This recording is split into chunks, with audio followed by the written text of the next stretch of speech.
নিয়মিত গেছেন, যে একটা অনিশ্চয়তা কারো কারো মধ্যে ছিল, সে অনিশ্চয়তা দূর করার সর্বাত্মক চেষ্টা সরকারের পক্ষ থেকে করা হয়েছে।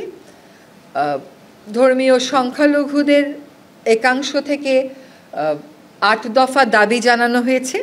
সেই 8 দফা দাবি নিয়েও তাদের সাথে আলাপ আলোচনা করা হচ্ছে। সেই 8 দফা দাবি সরকার বিবেচনায় নিচ্ছেন, তাদের সাথে কথা বলছেন। আমরা নিজেরাও তাদেরকে আশ্বস্ত করেছি, আপনাদের মাধ্যমেও আবার আশ্বস্ত করছি যে নতুন এই বাংলাদেশে ধর্মীয় পরিচয়ে, সংখ্যালঘু পরিচয়ে কারো অনিরাপদ বোধ করার কোনো কারণ নেই।